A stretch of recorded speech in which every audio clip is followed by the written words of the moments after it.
What are the Cincinnati Reds most likely to do this offseason? We'll tell you on today's Locked On Reds. You are Locked On Reds, your daily Cincinnati Reds podcast, part of the Locked On Podcast Network, your team every day.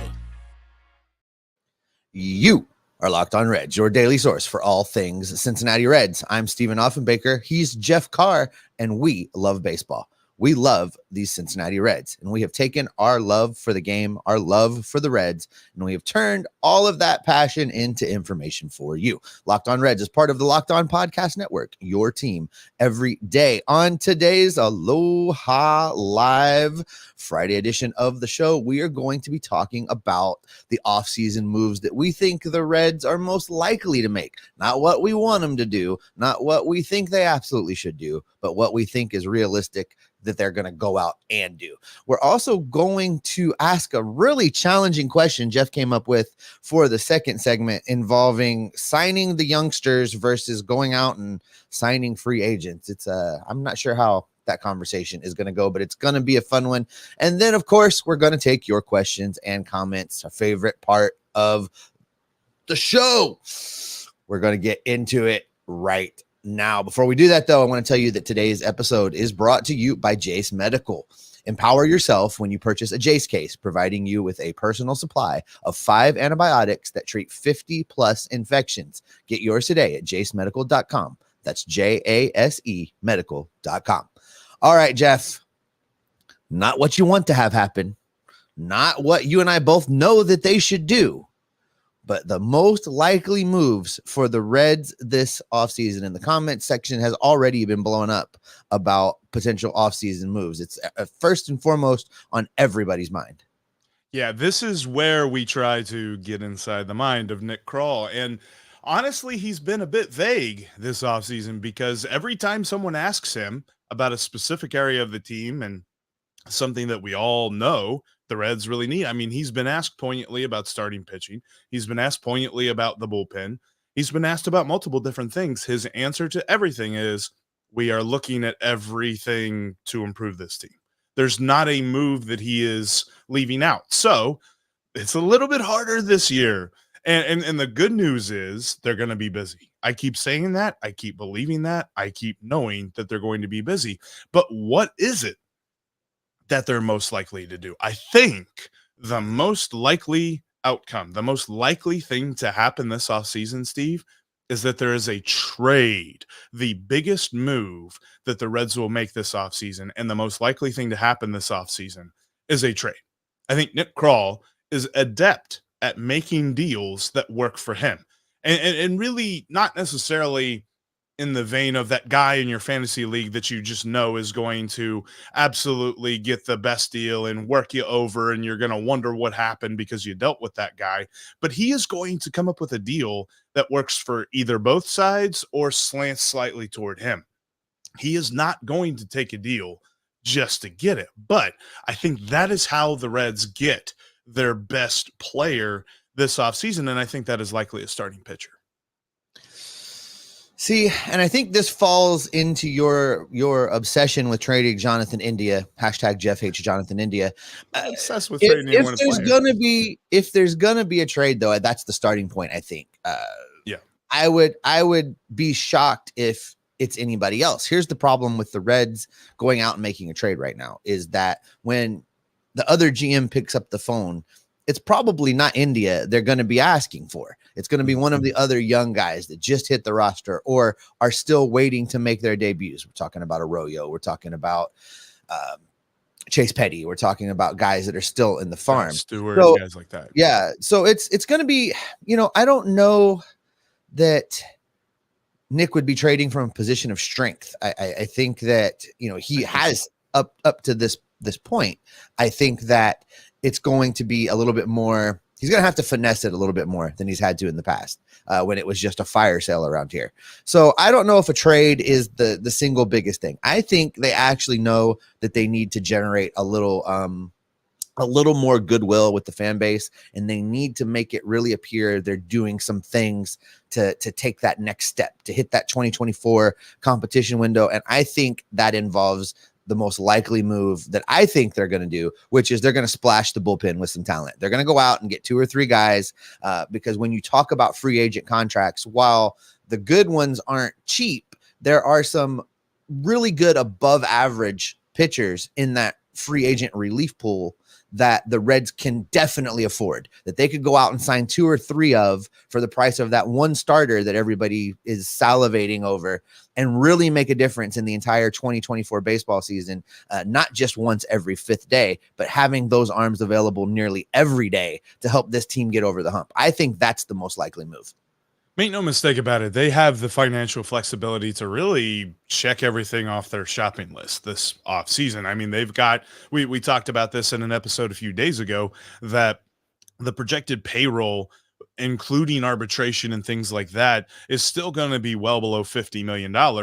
And if you're really talking about even approaching, and I don't even necessarily think they get close, but if they approach the salary total that they had back in 2020 and 2021, then you have lots and lots of wiggle room to work with on this payroll. So they're going to be able to do a lot of different things. But here's why I say that Nick Krall is trading out of position of strength. Every player that he has to offer in a trade is under team control and is very cheap.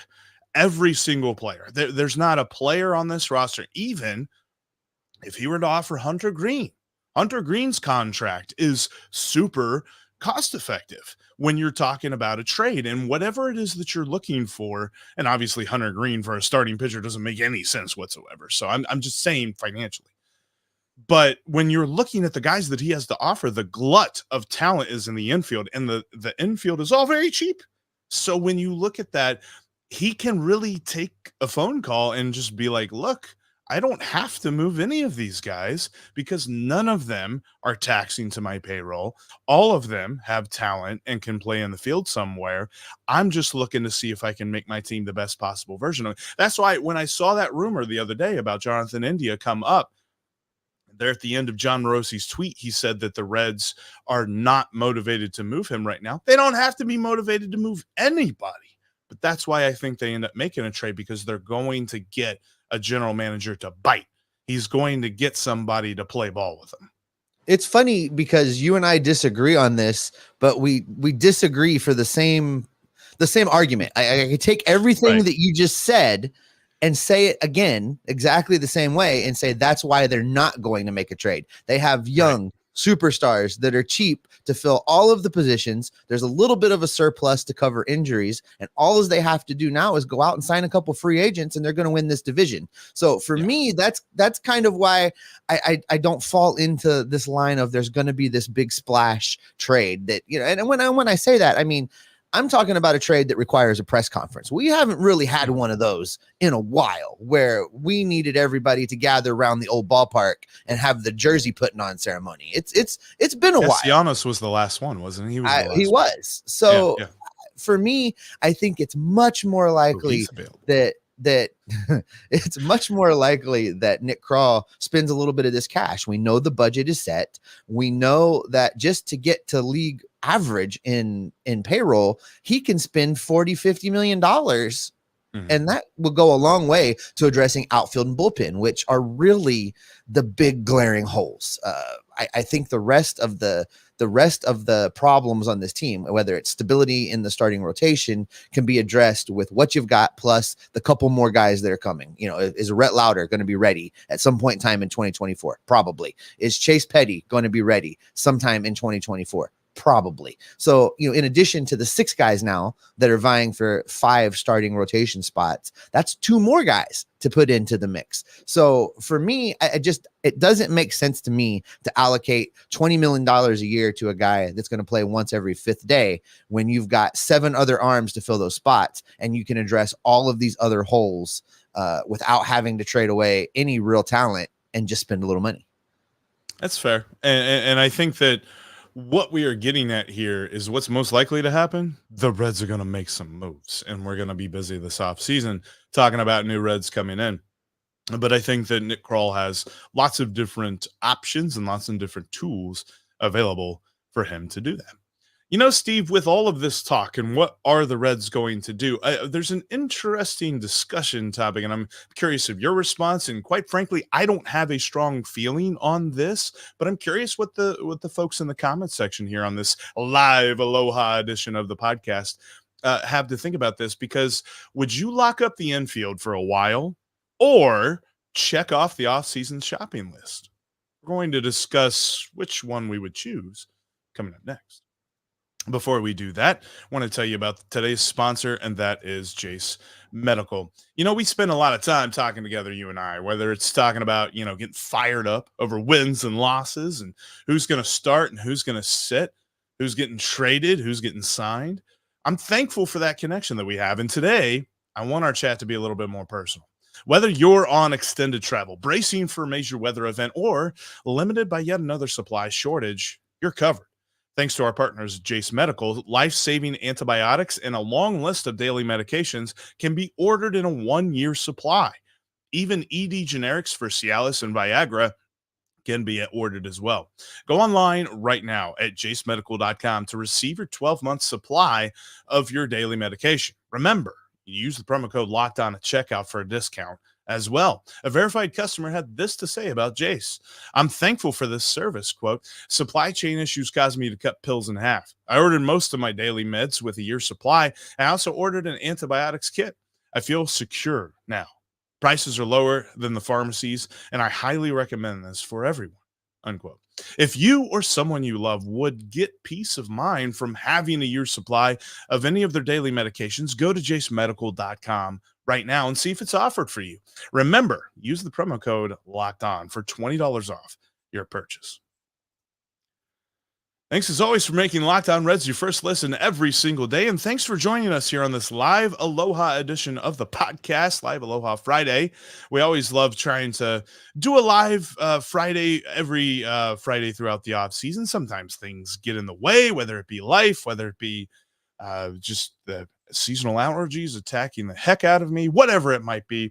We are going to try our best to be here with you every single Friday, talking Reds baseball live here on the Locked On Reds YouTube page. And coming up on our next Locked On Reds podcast, you won't want to miss it because we're going to discuss just how valuable Spencer Steer is to the Reds. Spoiler alert, it's quite a bit, but we're going to discuss that on the next Locked On Reds podcast. But Steve, let's ask this, because this was an interesting discussion topic I had with some of our friends just talking about Reds baseball the other day. And this is an either or situation. And I think that this is very interesting because this brings up a lot of different things that you and I have talked about multiple times on the podcast. You can do one or the other, which means if you pick one, you lose the other.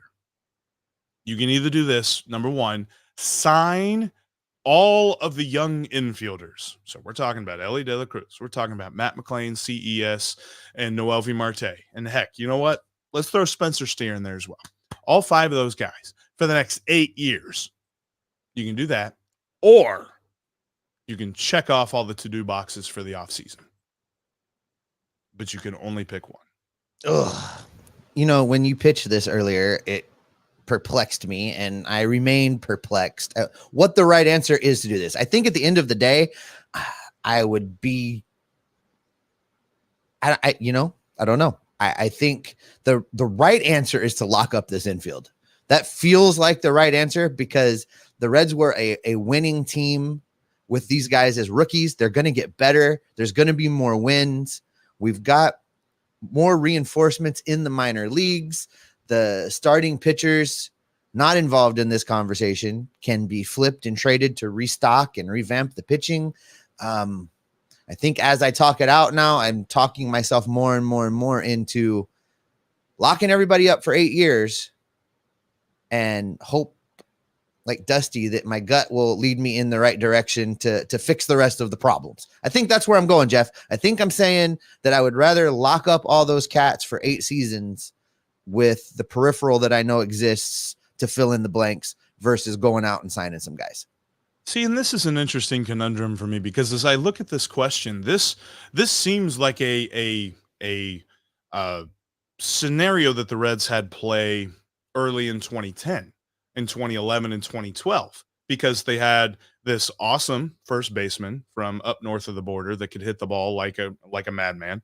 They had this amazingly versatile second baseman who fielded like a gold glover every single day and could hit anywhere in the lineup. They had this right fielder who could throw anybody out at any point in the ballpark and could hit the ball a country mile. It's just sometimes he was a little bit inconsistent with it, but he was still amazing at it. And they had these guys that provide, they made up the core of the team, and they decided to lock all of them up. And then the moment that they locked all of them up, they locked themselves into financial inflexibility.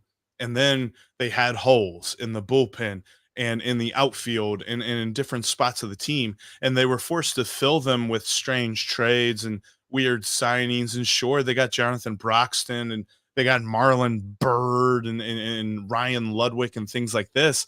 But they weren't ever able to check off all those boxes. And I feel like in this scenario where you could either sign all the young players for 8 years or check off all the to-do boxes this offseason, if you check off all the to-do boxes that the Reds have this offseason, you have a playoff team. You have a team. You honestly have a team that could contend for a World Series, because if you just make the postseason, the Diamondbacks, the Phillies, everybody's proved this last couple of years. If you just make it to the dance, you got a shot at the World Series. And the Reds could absolutely do that, because you also look at the fact that those young players are still under team control for at least the next 4 or 5 years, and you can kind of figure out what to do with it a little bit. So there's a little bit of a cheat baked into this question, in that, sure, you could sign them for 8 years, but they're already signed for 4 to 5 years. It's just you don't have that financial security for each one of them because they have to go through the arbitration process. All right, a couple things here. Let's get into the comment sections for just a minute. People are reacting to this question, Jeff, and it's a good question. Doug checks in and says, lock them up, lock them up, lock them up. Alex fights right back and says it's too early, which there is an argument to be had there, for sure. It also pointed out by Big Love, you forgot to mention Matt McClain in the guys that we're going to lock up, and he is absolutely locking up number one. So definitely want to make sure he is included in this. Fly the Dub. I don't know if that is a Cubs. I don't know what's going on there. That feels very Chicago Cubs to me. Fly the Dub. I don't know. Not all rookies get better, though. That would be also a fair point. The comment from a here's I don't know. But wait, hang on just a second, though, Jeff. Yeah. So with what you had to say, you're right about it's kind of there's some stability baked into it already with the current team control. And actually what you're describing, if you take fill all the holes this year, well, really, it's what we've been saying. And it's what I think Nick Kral's been saying that he was going to do all along. 2024 was the competition window, get these rookies up and producing, and then fill in the holes. And so really your question is, stick with the plan as Nick Krall has laid it out, or change it, deviate a little bit and change it up some because these guys are so good, and lock them up for a little bit longer.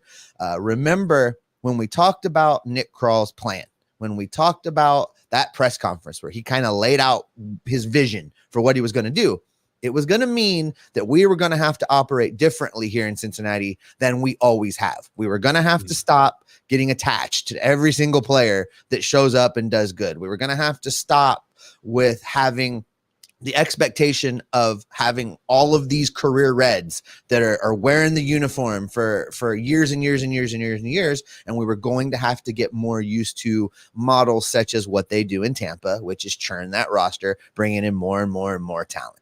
And so really, this is a great reminder, as I've now had time to process your question. This is a great reminder of how we got here, how we got to where we are on the cusp of being a winner, and how it would probably be dangerous to deviate from the plan at this point. So you got me. I fell into the trap because I think you're correct. The right answer is to do what we've been doing. Go sign the guys to fill the holes and win the darn division in 2024. And I think, too, this is an interesting thing because it's such a hard thing to turn down. If you could tell me with a guarantee that the Reds could lock up the infielders because of who their agent is, all of them have Scott Boras. Like, I don't think any one of them has a different agent other than Scott Boras, which means that at some point, Nick Krall is going to have to make a call to the man that gets his clients paid the most to see if he can lock somebody up for a long-term deal. And Scott Boras is not going to let his clients sign too early. That's the other thing about this. And I'm sorry, I forgot who made the point of it being too early. It's not necessarily that it's too early in their development, because I think the Braves proved that with Ronald Acuna and Ozzie Albies when they signed them. Because when they signed them, there was a lot of people that were saying, boy, it's really early to give these guys that kind of extension, huh? Now the Braves look like absolute geniuses because both of those guys are criminally underpaid for how good they are.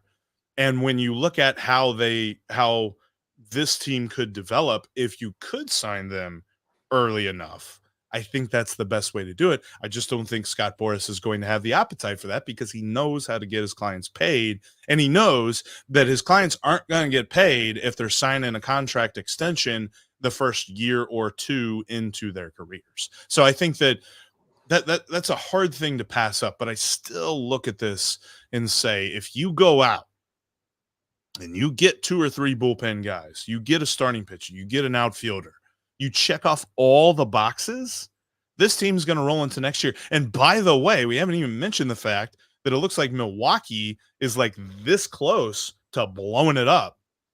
Like, you add that into the equation, the Reds check off all their offseason boxes. We're going to roll into next year. I don't even know what I did there. Fireworks going. We're going to roll into next year looking like the favorites to win the division.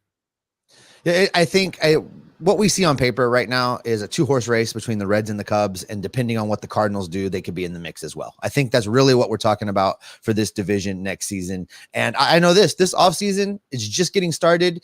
The Reds are already in several rumors. I've seen it in the comment section there. We're going to get into that, because coming up, you guys get to drive the ship. We're going to the questions and the comments, and we're going to hear what you all have to say right after this.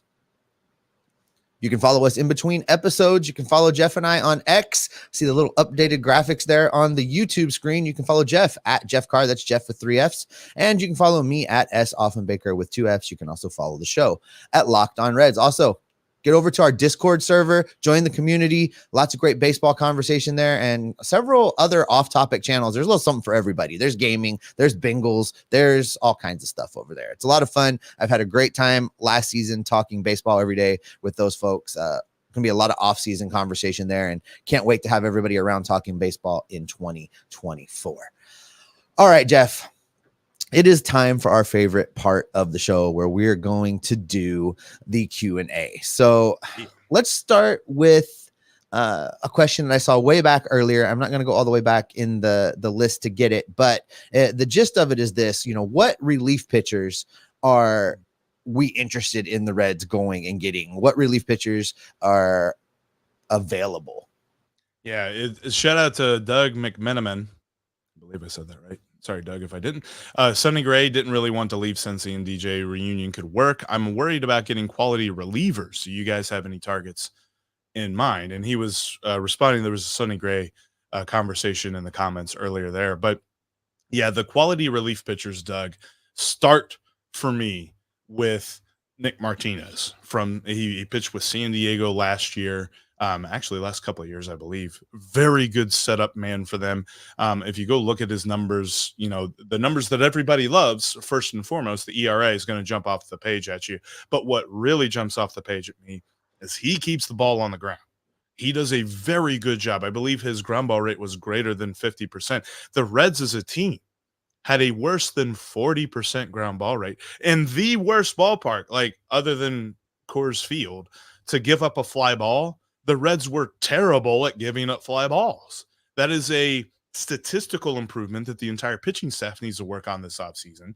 But you start by going out and getting a relief pitcher that keeps the ball on the ground. Nick Martinez is that guy, according to our friends over at Spot Track, who give us the market values for free agents and what you can kind of expect a guy might cost. Says that it would cost around $8.9 million per year to sign him, and I think that is fine. I think if I remember right, going back a few years, whenever they signed Jared Hughes and David Hernandez, that was about what they signed them for. It might have been a few $1 million less per year. But Nick Martinez is the first guy, and he might be one of the first relief pitchers to be signed. So that could be interesting, but I really want to see him in a Reds uniform next year. For me, I think the bullpen offseason conversation will start with the Reds making a decent effort to go out and bring Buck Farmer back. That might actually be the first bullpen signing. And I know that's not an upgrade, but if you can use Buck Farmer a little better and not, cause his arm to fall off throughout the season, then it's possible that he would be a valuable re-addition to this bullpen. It'll be interesting at where he actually lands. Spot Track has him at $5.2 million. I really hope he doesn't go that high. I think he won't go that high. But for me, if we're talking about adding, there's a couple names on this list that intrigue me a little bit. One is a reunion with Aroldis Chapman. Now, he might be a little pricey given where he is in the stage of his career, but Spot Track has him at $7.1 million as an estimate. But I think he'd be a good fit for this bullpen. I think that he could be a guy that you lean on when Alexis Diaz pitched the day before or pitched 2 days before. He could be a guy that you could lean on to be your setup man in other situations. I would not have a problem with that. Another interesting name on the free agent relief pitcher list is Will Smith. And I've always liked Will Smith. I think he'd be a great lefty addition to the bullpen down there. And I think they need a reliable lefty infusion down there. It's got to be more than the Alex Youngs of the world, right? They've got to do a little bit better job of filling that lefty. And Sam Moll is still going to be back, but yeah. No. Right. So for me, it would be one of those guys. I love the Will Smith idea. There was this fun stat. It wasn't even really a stat. It was just like a fact or something, like a trivia thing that you could do with your friends. Like Will Smith has actually been in the last 3 World Series. And actually Will Smith has been in the last 4 going back to 2020 because the catcher Will Smith for the Dodgers won that year. But Will Smith, I think he was with the Braves 2 years ago. And I forget who. I think he was with the Braves again the year before, but he has been involved in the World Series quite a bit. And so the joke is you get Will Smith, you go to the World Series. So maybe that'll work. I got a little bit of pushback on Aroldis Chapman, though, because dude was a bit wild, especially in the playoffs. There were some outings he came in that the Rangers were comfortably ahead, and then all of a sudden they weren't comfortably ahead. And he was a slight bit wild, and it was very inconsistent because there were some days, and we even saw it when he was with the Royals and the Reds had that series against the Royals, where he was old Aroldis Chapman striking out the side. Nobody could touch him.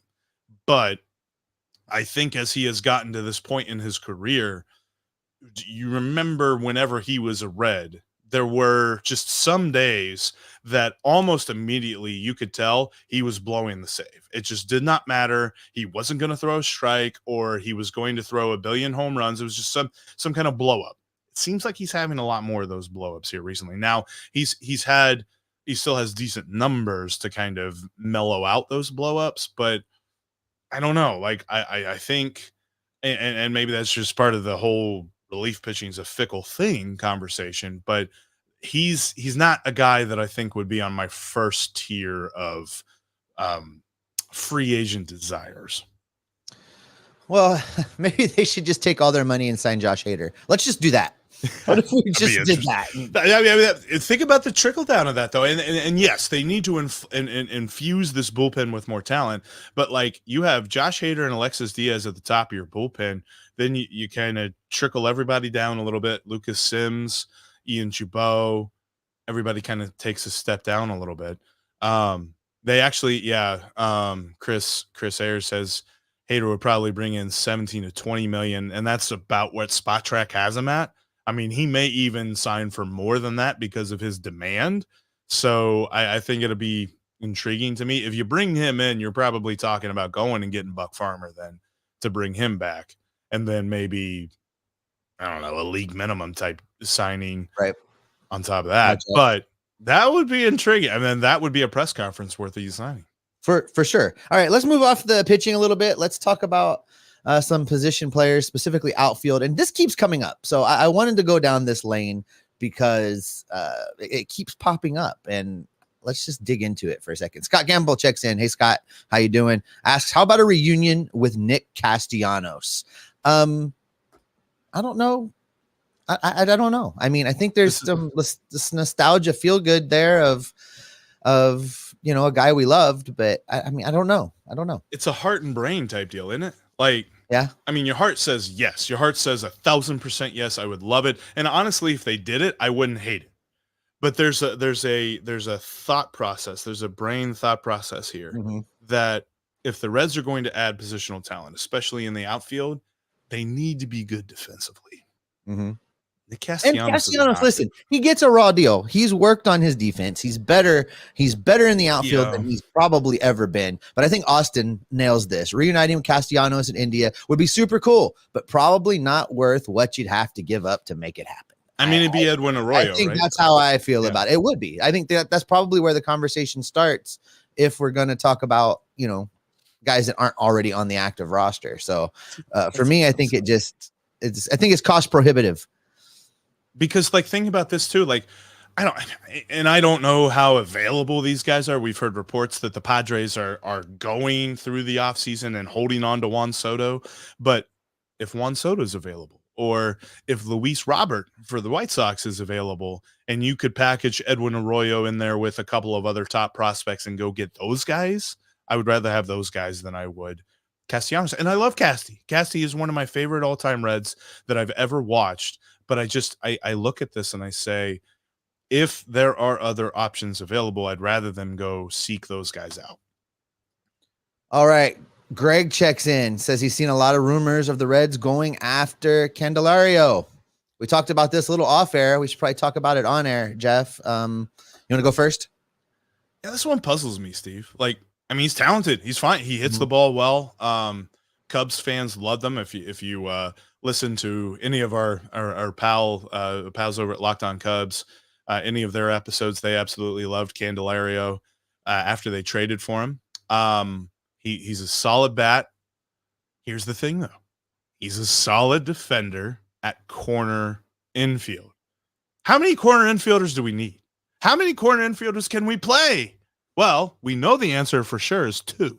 You can only play a first baseman and a third baseman, unless the Reds are going to come up with some new defensive alignment that we've never seen before in the 157 years of Cincinnati Reds baseball. You can only play one first baseman and one third baseman. And the fact that you've got CES, Noelvi Marte, Spencer Steer, Jonathan India really could profile as a corner infielder. Currently, Nick Senzel's still on the roster. I mean, there's just so many guys right now that fit that profile. That would you improve a roster spot? Maybe, but who are you setting out by bringing in Jeimer Candelario? And his market value right now, I think I saw was like $13 million. So that's not a nothing sign. That's not like oh yeah, by the way, we also signed Jeimer Candelario. Like $13 million is getting close to a press conference. And if I'm envisioning a press conference for the Reds, I don't know that it's Jeimer Candelario. All right, a couple things on this. And I agree with you. First thing on this is coming from John Heyman. So this is a guy that I continue to be amazed still has a job and is allowed to tweet. I don't understand how Heyman continues to work because he's never right about anything. He throws a bunch of crap against the wall and hopes something sticks. And, once a season, that maybe interaction does, right? He's all about clicks and mentions and whatever else. So let's start there. B, if this is true, if the Reds are really looking at this guy, what it says to me is there's some other deal in place. There's something else cooking, and this guy's filling a hole you're about to create by a trade that you're going to make. Yeah. So do you want to trade CES for Candelario? Do you want to trade Spencer Steer for Candelario? Do you want to trade Noelvi Marte? I don't want to lose any of those guys. So, and those are the names we would be talking about if they're going to go out and get a blockbuster deal done for a starting pitcher or, a 40 bomb hitting outfielder. One of those names could be involved. So I think this is just Heyman being Heyman, really, at the end of the day. I wonder, and this is too much speculation. I'm sure this is not what we're talking about, but I mean, Are we talking about a Juan Soto type deal? The Reds go get Juan Soto. Maybe they trade Marte, Arroyo, and Chase Petty. Probably would cost more than that, actually. But you go get Juan Soto, so you open up a spot for Candelario. I think I don't mind that. I don't love the idea of losing Marte or CES, whoever it is in this hypothetical deal. But again, this is hypotheticals and all that other stuff. But if you're saying you bring in Soto and Candelario, two proven guys, and you're trading, I'm nails for the nails. For the audio folks, we've been having this problem Every on the video time. feed, guys.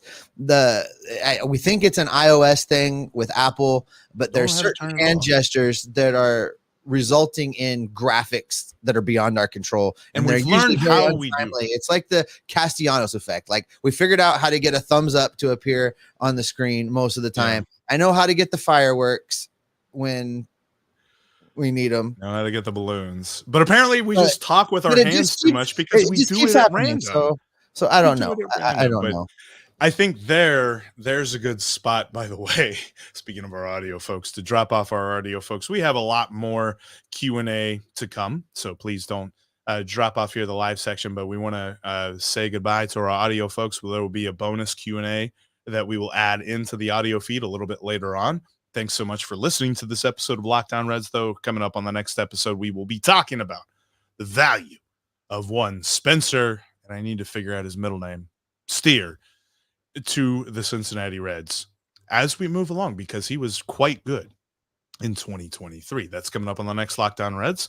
But until then, you can trust that Steve and I will be Locked On Reds every single day. All right, Jeff, I'm going to drop this next one on you. It keeps coming up. We keep not talking about it. And I think probably today is the day we're going to just have a real conversation. I know what about you're it. going to drop. And we're just, I have wanted to not, but this is what we're going to do. We're going to have this Trevor Bauer conversation because there's been a lot of information that's come out in the last 6 months. I'm not going to get into the specifics of these allegations. I'm not gonna talk about what was alleged and what all happened. If you want to know, go Google it.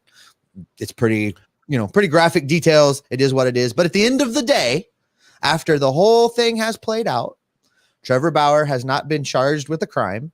And in some cases, he was actually kind of cleared of what he was being accused of based on the timeline and the evidence that he was able to present, and is now looking for a job back in Major League Baseball. So this is where we are. We have a player that has had some pretty significant allegations thrown his way, has not been charged with anything, looks to be in the clear of them. And the question now is a reunion with Trevor Bauer something that the Reds should be interested in? So my answer has nothing to do with the off-field allegations. It has nothing to do with the updates in the court case and things like that. I definitely think that those will play a part in how people perceive him. But my concern is, what value does he bring to this team? What value does he bring to the pitching staff? How does he improve it? Because that is what the Reds need to be focused on. The biggest question with Trevor Bauer is the fact that he's been off of a major league mound for so long. I look at this and I wonder, because how much of bringing in Trevor Bauer do you then have to allow time for him to get reacclimated to Major League Baseball? I mean, say what you will about the Japanese game. It is a fantastic product and is a fantastic version of baseball. It is somewhere between AAA and Major Leagues. It is not on the same level field. So what he did in Japan is only slightly indicative of what he can do here. So with that, whatever deal he would sign, I would hope would be incentive laden. I would hope would not be a high number. Would not be, we're not talking about anywhere near what the Dodgers were giving him after they signed him after his Cy Young year. We're talking about prove it deal. And that is where I start with the Reds being involved. If the Reds sign him, if the Reds sign Trevor Bauer to a prove it deal with incentives and things like that, and he works out, then fine. Because the name of the game is to win the World Series.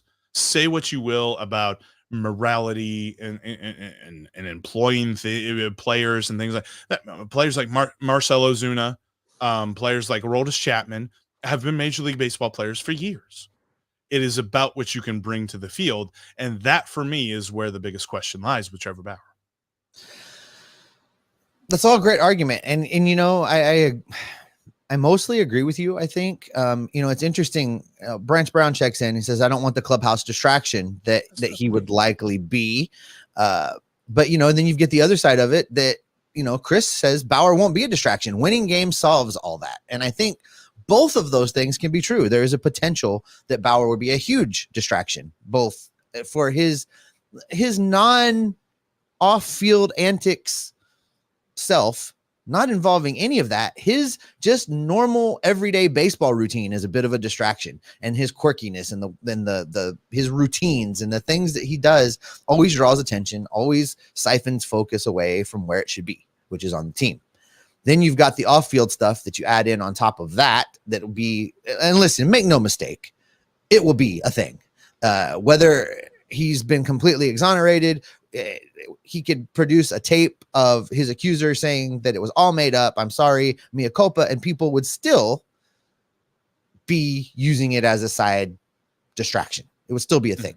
So I don't think the Reds need a starting pitcher badly enough to go down that road. I think there are other options. There's in-house options. There's free agent options. There's other things that can be done. And at the end of the day, I think the potential for damage to team chemistry and team performance is greater than what you might expect to get in return for the signing. And so for me, he would be a no. And the market's flush. I mean, we're not talking about a very thin starting pitcher market. There's plenty of options out there. The Reds have plenty of payroll flexibility. We're not talking about a team that has to be super creative and has to find these incentive-laden deals. And the other part of this, too, and Branch brings up a good point, and I think that, you know, if everything is good, no one is a distraction. If we're winning, then the clubhouse takes care of itself. What happens when he has a bad start? What happens if he's not pitching that well for multiple starts? What is the exit strategy? And that is another key part of any Trevor Bauer deal that I would want to see. I just think I'm with you. There's far too many options on the free agents. If we're still talking about this in February, maybe it's got a little bit more legs, but there's just too many options out there right now. The market is too flush. And just to the point of the distraction level possible with all this, just our comment section, everything I've seen online, you bring up this name, you bring up Trevor Bauer, it's an instant nearly 50-50 division. Yeah. And I don't know. I mean, I don't know where the players land on that, but if it causes any kind of reaction amongst the players like it causes amongst everybody else, that could be a problem. Now, I also think that there's a commentary in this of how much of a distraction would he be and how strong is the Reds clubhouse for this. I feel like the Reds clubhouse is a pretty strong group, but do we really want to test them that much this soon?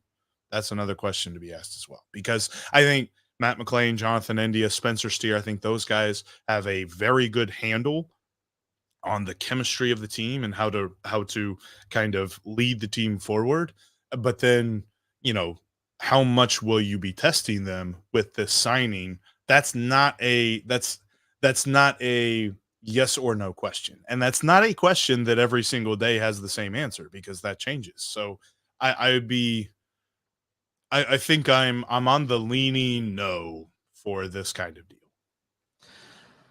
All right. Well, again, if we're still talking about this in February, it could be a different conversation, but let's move off of Trevor Bauer now, guys. What do you want to talk about, folks? Let's get some new questions here in the chat, not Trevor Bauer related. And while that's happening, Jeff, tell us what we're looking at next week. I know you teased Spencer Steer on Monday. Where are we going from there? Yeah, we're really talking a lot about player performances from last season. I want to focus on the value that they bring. There was so many surprises. We'll talk about why these people were so surprising, why the players surprised us so much, and what we can expect from them moving forward. I mean, as we looked at Ellie yesterday, if you missed yesterday's episode, we talked about Ellie's first season with the Reds and the sign that we saw of the breakout that's going to happen next year. We're going to continue to look at stuff like that. We're going to give you kind of the below the surface stuff, because everybody knows the slash lines, the homers, the RBIs and stuff like that. What are the peripherals talking about? What are the analytics talking about? And I know people they always say, oh, analytics, here we go again, but they're there for a reason, and there's understanding to be had from them.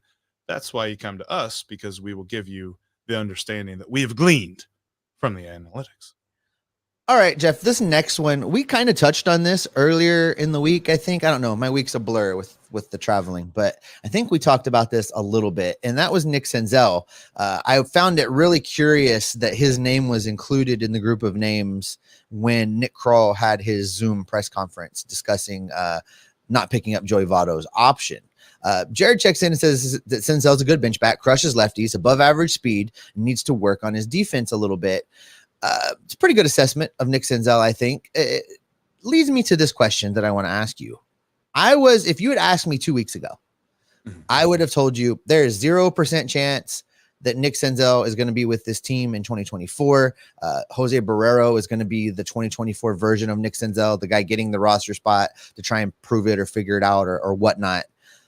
But then Nick Krall made his comments. You look at what the Reds have available as far as money to spend and what Nick Senzel's arbitration value would be, somewhere just north of $3 million for the season.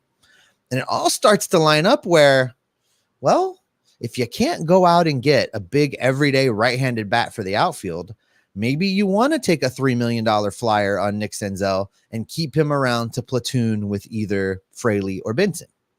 The good news is that, the arbitration process is a long process. Arbitration's really not done until February. So they can have this built-in fallback option in Nick Senzel. The funny thing about that clip, he does a little bit of mental gymnastics whenever his name comes up on his list. Remember, he said he kind of stuttered over Senzel. He was like Nick Senzel, and like you can see like the roller coaster that hits the loop-de-loop in his mind whenever he goes to say Nick Senzel, and you're like, he's probably thinking, well, he might, but he might, depends on how the offseason is going to shape up. I mean, if they're talking to Jeimer Candelario, there's something cooking. There's some kind of trade cooking where he's going to shake up a little bit of this. We talk about this depth that the Reds have on the infield, and as a guy who probably looks at this a little bit more economically than we give him credit for, Nick Krall's probably looking at this and saying supply and demand. What do I have versus what do I need? Where's my surplus? And Nick Senzel is a bit of a luxury in that, because he's not going to necessarily be part of a trade because he doesn't have a whole lot of trade value, but he can be your fallback option, especially in a platoon situation. Because David Bell, make no mistake about it, David Bell's propensity to platoon began with Nick Senzel. Seeing how he hits lefties versus how he hits righties, he's almost unusable against right-handed pitching, but you almost can't keep him out of lineup against the lefty. So I think that there is a bit of a fallback option there, but if there is not that big move that shakes everything up, I could see them getting rid of Nick Senzel. Did the Reds use his last option last year, sending him down? So yeah, he's out of options. Now you're in a situation where there's two players, no options remaining. And in the comment section, Jeff, by the way, we got instructions on how to turn off these graphics, so we'll take care of that after. Yeah, we'll do that. But there's two guys now, Jase Barrero and Nick Senzel, that if you're going to keep them in Cincinnati, they have to be on the active roster. So I think if both of those players are on the active roster out of Goodyear to start the 2024 baseball season, it means Nick Krall failed the offseason. That's what I think that means. You can keep one of those players as your 26th man, your last guy on the bench, somebody that can hit a little bit and play infield and outfield reasonably well. That's Jose Barrero and Nick Senzel. I think Nick Senzel's value comes in maybe a little bit higher in just what he's been doing to left-handed pitching. Jose Barrero's continued to be very streaky and unreliable offensively. So, what do they do? And if it's a choice between the two, who are you taking? Let's play that game for a second. You're filling the 26th spot on the roster, and you only have those two guys to pick from. Which way are you going? Well, and let's go back to the economics of it, because one is a little bit more of a gamble than the other. Because according to Spot Track, the arbitration value for Nick Senzel is $3.6 million, which, depending on how they work with trades and free agency, would make him the highest paid player on the team. That blows my mind a little bit. That's part of the allure of this Reds team as we move forward, because it's so cheap. But also, I wonder, like you said, I mean, I agree with you. It's a failure if you have both those guys on the roster on opening day. Either that, or there's been a lot of injuries on spring training that we're hoping doesn't happen. But both of them are 26th men.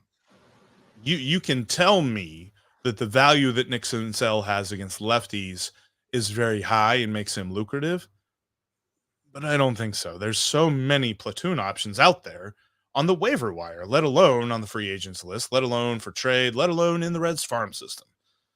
I think that Nick Senzel's every man. And Jose Barrero, we constantly have the same question of, can he figure out the whole plate appearance thing? Like his plate discipline, his demeanor for at-bats and things like that, his consistency, it's just not there. It's never has been. And you cannot have two guys.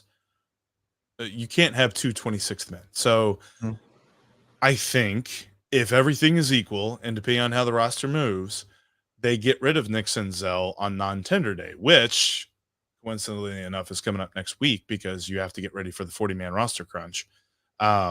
So they probably move on from him. I think, talking about going back to what we said, most likely to happen, I think most likely they move on from him, because I don't see a world where Jose Barrero is a part of a trade and they're not just going to cut him before spring training.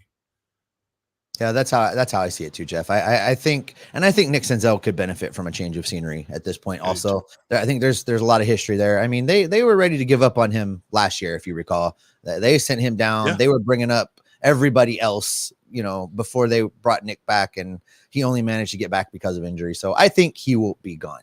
All right, let's do a couple more before we get out of here. This one I want to talk about because I'm excited about this guy. Is Blake Dunn ready next year on opening day? I don't think so. I think he needs a little bit more minor league seasoning. I think he could be an all-star break kind of guy. Jeff, where are you on this?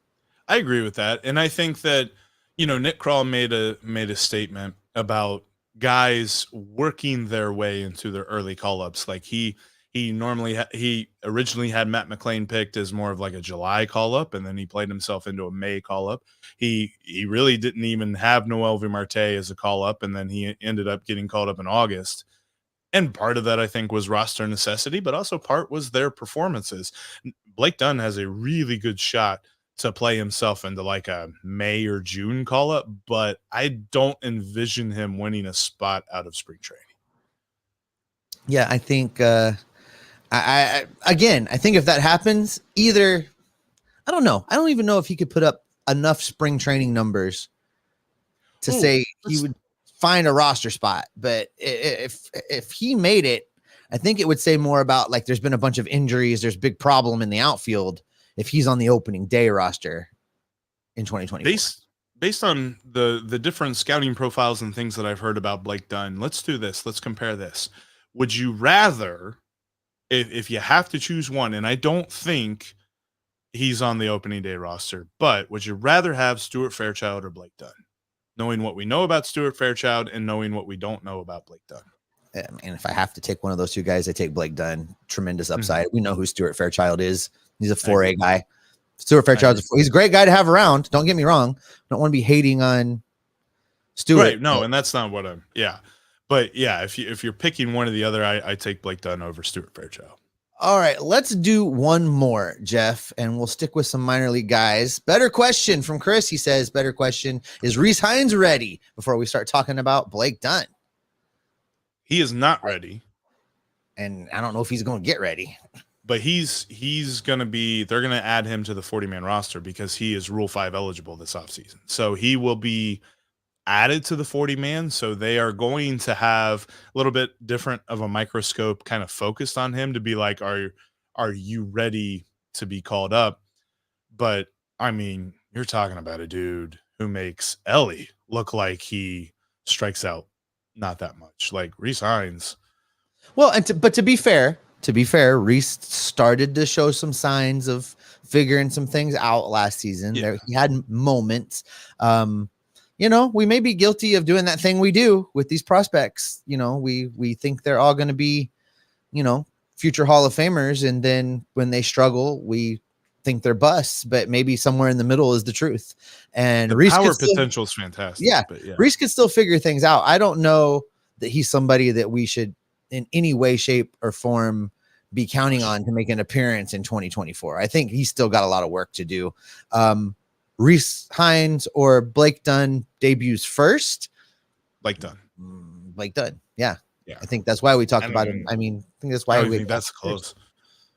Yeah, I don't even think that one's close. I just think that it's because of the Rule 5, because you're going to see that and you're going to think, ooh, that's a step toward being called up. But they're just going to protect him from the Rule 5 draft.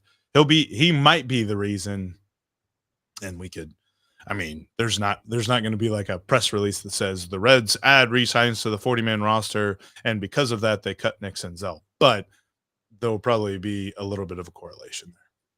All right, here's the last one, Jeff. Aaron's talking about Rhett Lauder, says he thinks we see Rhett Lauder next year. They say that Wake Forest grads are finished products. I don't know about finished product, but Rhett is definitely ahead of his age group. I think that's fair to say. And when he was drafted, a lot of the baseball talking heads, as well as scouts and insiders, all feel like he's closer to making a major league debut than most normal first round draft picked pitchers. That being said, don't expect to see him opening day. Don't expect to see him by the All-Star break. I think it's much more likely that he's a cup of coffee at the end of 2024, looked at to be a contributing piece in 2025. That's where I suspect their view of Lauder is, at least for right now. He is the reason that you don't necessarily have to go out and get an ace for multiple years in the starting rotation, because I think he will be ready in 2025. His mentality is fantastic. And I remember getting the chance to talk to him in Dayton, and he was just like, ever since high school, I've never been that guy that has overpowering stuff or crazy high velocities or just the stuff that all the scouts drool over. I've always had to pitch. I've always had to think through and be strategic ever since high school. And I'm like, I love that. I want to see how that plays out as he develops through the Reds farm system. But the thing that gives me a little bit of pause with him is there was some question about his arm health as he was drafted, because he pitched a lot last year going through the College World Series process and all of that. And so that's kind of why we never saw him. Like, he didn't even do the Nick Lodolo thing where you throw like 3 starts and then they shut you down. He was added to the Dragons developmental roster, which meant he never really suited up to go out and play. He was just there to practice and kind of go through bullpen sessions and things like that.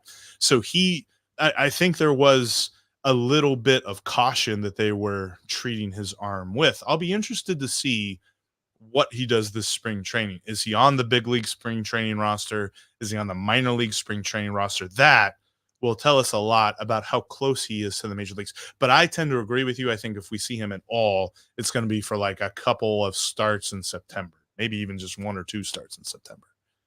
Yeah, I think that's right. And Alex said in the comments that's when he expects that we would see Chase Petty also. I probably agree with that. Maybe a little sooner for Chase Petty, but at the end of the day, I think both of those guys are probably looked at more as 2025 pieces than 2024. And that, I think, is where we will go ahead and wrap it up for this Aloha live edition of the Locked On Reds podcast. If you haven't clicked those subscribe buttons, please do so. Subscribe here on YouTube, click the notification bell so that you know when we go live, when we do other bonus episodes as well. If you're in the audio feeds, thanks for being there. We appreciate you. We love talking baseball with you. Get those subscribe buttons clicked, because as this offseason progresses, we're going to keep monitoring the rumors. We're going to watch for the news. We're going to see what the Reds are doing. We're going to gather up all of that information and bring it back right here to keep you locked on Reds every single day. We got to turn off those graphics. Yeah. Where's that comment? Let's find it. Let's do it right now. It's up in the corner, orange button.